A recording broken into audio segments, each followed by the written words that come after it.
Let's go ahead and bring in our chief foreign correspondent, Ian Pannell, who is now in Tel Aviv. And Ian, I know you've been tracking this with us all morning long. You are now in one of those bomb shelters there as those air sirens have been going off. What's the latest on the ground? What can you tell us?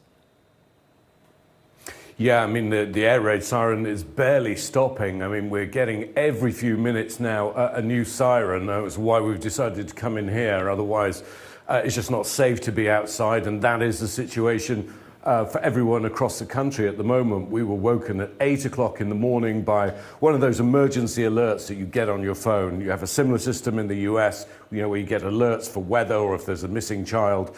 Similar sounding alert, but the message was very clear. Israel has launched an attack against Iran. A state of emergency has been put into place in the country.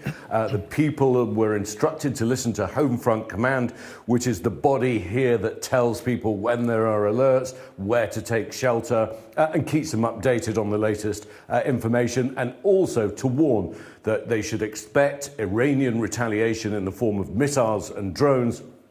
And that retaliation has been going on all day long. Now, Israel has a very sophisticated air defense system. It's not just the Iron Dome. There's a whole layer upon layer of different systems calculated to intercept different kinds of munitions. Plus, you have the support of the U.S., which also has some very advanced air defense systems, and those have been put into place in the other countries around the region.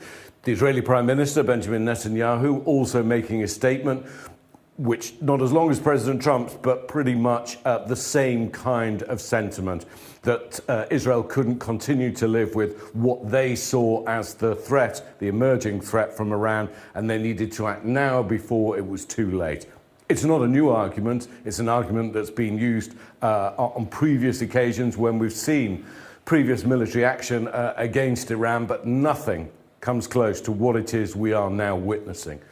This is certainly ambitious. What we're talking about here is regime change. When the president urges the Iranian people to rise up, when you go after the very top echelons of Iran's leadership, that's only designed to do one thing, and that is an incredibly ambitious thing to try and do from the air. Remember what the invasion of Iraq was like back in 2003, how difficult, how bloody, how protracted that operation was, and that's with boots on the ground. It's going to be very hard to achieve all of the aims that President Trump and Prime Minister Netanyahu have set for themselves just by bombing from the air, and I think people should be braced. As the President warned, it's not going to be easy, it's not going to be bloodless. We're getting reports that a girls' school in southern Iran was hit in U.S. Israeli action. The Pentagon say that they are now reviewing the incident with dozens and dozens of schoolgirls reportedly killed there. So we're already seeing in these early stages the formation of what's likely to be a protracted conflict.